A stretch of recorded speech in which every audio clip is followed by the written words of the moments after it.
Army महारक्तदान यात्रेच्या दुसऱ्या वर्षामध्ये दिल्ली येथे होणाऱ्या महारक्तदान शिबिराच्या समारोप सोहळ्यासाठी उपस्थित असणारे आदरणीय आपले पक्षप्रमुख आदरणीय एकनाथजी शिंदे साहेब, त्याच पद्धतीने व्यासपीठावर उपस्थित असणारे ज्यांच्यामुळं खरोखर ही यात्रा यशस्वी होते गेल्या वर्षी ह्या वर्षी ते आदरणीय उदयजी सामंत साहेब, आदरणीय श्रीकांत दादा, व्यासपीठावर उपस्थित असणारे सर्वच खासदार, मान्यवर, मंत्री महोदय, समोर उपस्थित असणारे सर्व आपले महाराष्ट्रातून आलेले सर्व रक्तवीर. तर सुरुवातीला मी सर्वांचे मनापासून आभार मानेन, कारण गेल्या वर्षीची यात्रा आपली यशस्वी झाली. त्यानंतर आज ही दुसऱ्या वर्षामध्ये गेल्या वर्षी आपण 60 तासाचा प्रवास करून जम्मू काश्मीर येथे गेलेलो होतो. ह्या वर्षी 40 तासाचा प्रवास करून आज आपण दिल्ली येथे आलेलो आहोत. आणि खरोखर मी सर्व रक्तवीरांचे मनापासून आभार मानेन की एवढ्या लांब आपण रक्तदान करण्यासाठी तिकडे आलात. खरं साहेब, मला आज प्रामुख्याने सांगायचे, गावाकडे ज्यावेळेस रक्तदान होत असताना अगदी घरातनं माणसं ओढून काढायला लागतात बाहेर रक्तदान करायचं. आपल्या नेत्याचं रक्तदान आहे, वाढदिवस आहे, 70-80चा कुठेतरी आकडा पार होत असतो अख्ख्या दिवसामध्ये. पण साहेब, आज मला इथे सांगताना अभिमान वाटतोय, गेल्या वर्षी ज्यावेळेस आपण सिंदूर आर्मी महारक्तदान यात्रेचं पहिलं वर्ष होतं त्यावेळी साहेब ऑनलाईन अर्ज फॉर्म बाहेर काढले श्रीकांतला. गेल्या वर्षी 9300 युवकांनी तो अर्ज भरलेला होता गेल्या वर्षी. आणि तोच आकडा साहेब ह्या वर्षी 16,500 युवकांनी तो फॉर्म भरून आज आपल्या सिंदूर आर्मी रक्तदान यात्रेमध्ये सहभागी येण्यासाठी ते मान्य झाले. आज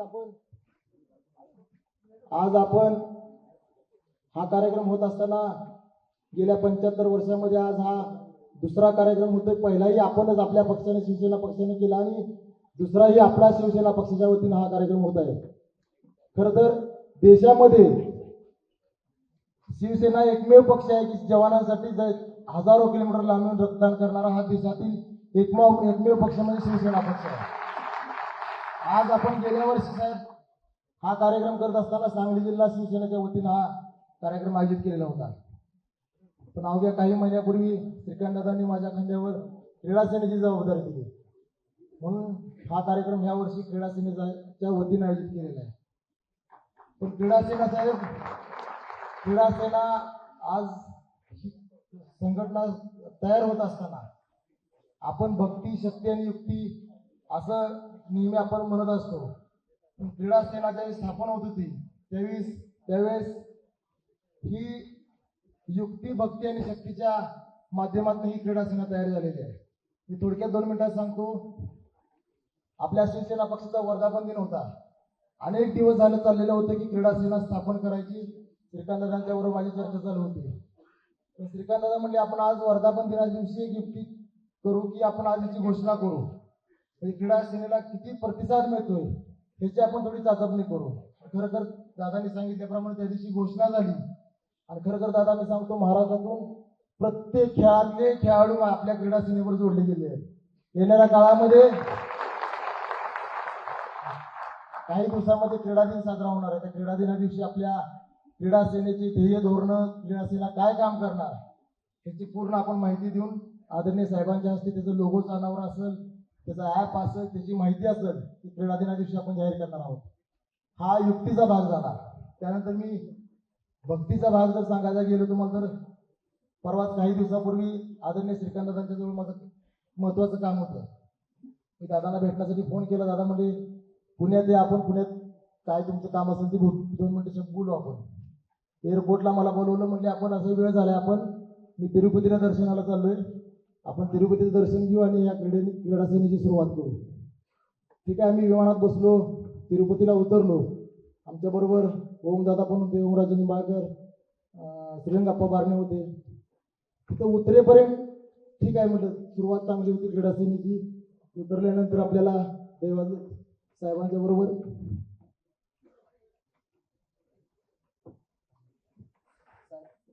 साहेबांच्या बरोबर देवाचं दर्शन होईल आणि क्रीडा सेनेची सुरुवात होईल. पण उतरेपर्यंत ठीक होतं, पण उतरल्यानंतर श्रीकांतदादांची ओमराजेंची जरा हालचाल चालू झाली. नेमकी हालचाल कशासाठी आहे मला समजत नव्हतं. एअरपोर्टला तिथं चेंजिंग रूम मध्ये गेल्यानंतर सर्वजण रेडी झाले आपले. म्हटलं काय विषय आहे, मी जरा माहिती घेतली तर मला सांगितलं की तिरुपतीला 11 किलोमीटर वर चालत जायचंय, 4000 पायऱ्या आहेत म्हणून तिथे खाली सांगितलं. मी दादाला रिक्वेस्ट केली की मी श्रीरंग आप्पा गाडीत येणार होते आणि ओमदादा आणि श्रीकांतदादा त्या पायऱ्यांवर येणार होते. मी दादाला म्हटलं मी श्रीरंग आप्पांच्या बरोबर गाडीत जातो. नाही म्हणजे क्रीडा सेनेचा प्रमुख फिट आहे की नाही कसं कळणार म्हणले. दादा म्हणले आमच्या बरोबर यावं लागेल. म्हणजे ठीक आहे म्हटलं. सुरुवातीच्या 100, 200, 500 पायऱ्यापर्यंत आम्ही तिघही बरोबर होतो, ओमदादा, आम्ही आणि श्रीकांतदादा. 500 पायऱ्या झाल्यानंतर ओमदादा परत दिसायची बंद झाली, पुढे गेले. त्यानंतर श्रीकांतदादा खरं माझ्यासाठी थांबले होते. एक 100 पायऱ्या गेल्यानंतर दादा मागं बघायचे, माझ्याकडे 10-20 पायऱ्या वर असायचे. चंद्रहार मारायचे, मी आपला हात करायला चाललाय. आमचा संवाद चालू असायचा. पण एक 500 पायऱ्या झाल्यानंतर दादा मागं वळून बघितली. दादाला म्हणायचं आता बोलायचं बस करू, आपण खुणी करू, माझं बोलायचं काही नाही म्हणायचं. वर्ण दादाने हात केला की मी खालनं हात करायचो ओके म्हणून. त्यानंतर 1000-1500 पायऱ्या झाल्यानंतर दादा पण दिसायचे बंद झाले. त्यात माझ्याबरोबर दादांनी 2 बॉडीगार्ड ठेवलेले होते. ते बॉडीगार्ड तिथले स्थानिक होते. ते म्हणजे रात्रीच्या वेळेस इथं असे प्राणी येते, हे होते असं सांगत होते. प्राणी म्हणजे वाघच थोडक्यात. आणि मागच्या महिन्यात अशा घटना झाल्यात. तोपर्यंत ओमदादांनी पुढे जाऊन पैसे लावले होते की चंद्रहार पाटील पूर्ण करणार नाही म्हणून. मला त्यांच्या बंधूंबरोबर पैसे लागले होते की पहिलवान काय पूर्ण करणार नाही, मधनच निघून जाणार. पण आता क्रीडा सेनेचा प्रमुख फिट आहे का नाही ही बघायसाठी मला तिथं चाललं होतं. पण दादा एक 2-2.5 हजार पायऱ्या झाल्यानंतर कागद पेन माझ्याजवळ असतं तर म्हणजे मला राजीनामा लिहू वाटला. अशी अवस्था झालेली होती त्यावेळेस. पण दादाला म्हणतो मी फिट आहे, काय काळजी करू नका. पण नाही म्हणले इथं किती फिटनेस आपल्याला बघितला पाहिजे. म्हणून 4000 पायऱ्या चढून 11 किलोमीटरचं अंतर पार करून श्रीकांतदादांच्या बरोबर, ओमदादांच्या बरोबर तिरुपतीचं दर्शन घेतलं. आणि ह्या भक्तीच्या मार्गाने ह्या क्रीडा सेनेची सुरुवात झालेली आहे. आणि शक्तीचा मार्ग म्हणलं तर आज या सर्व क्रीडा सेनेचे पदाधिकारी त्या ठिकाणी उपस्थित आहेत. आणि सर्व जवानांना आज आपण रक्तदान करून, थोडक्यात आपण असं म्हणून की आपल्या अंगातली शक्ती जवानांना देऊन आपण आज त्या युक्ती भक्ती आणि शक्तीच्या मार्गाने आज क्रीडा सेनेची सुरुवात केलेली आहे. खरं तर ते काय जास्त वेगळं सांगायला नको की आपल्या आज वर्ष दुसरं आहे. मी पक्षात प्रवेश करून जवळ गेले 1-1.5 वर्ष झाले. अगदी मला असं वाटतंय बापू की पक्षामध्ये मी भाग्यवान आहे असं मला वाटतंय. कारण जे शब्द मी आदरणीय साहेबांजवळ, उदय साहेबांच्या जवळ जे शब्द मी टाकतोय तो कुठलाही शब्द माघारी फिरत नाही. तो शब्द अगदी 100% पूर्ण केला जातो. आणि खरोखर एका शेतकऱ्याच्या पोराला किती ताकद मिळू शकते हे संपूर्ण सांगली जिल्ह्याला तर संपूर्ण महाराष्ट्राला उदाहरण आहे माझ्या रूपाने.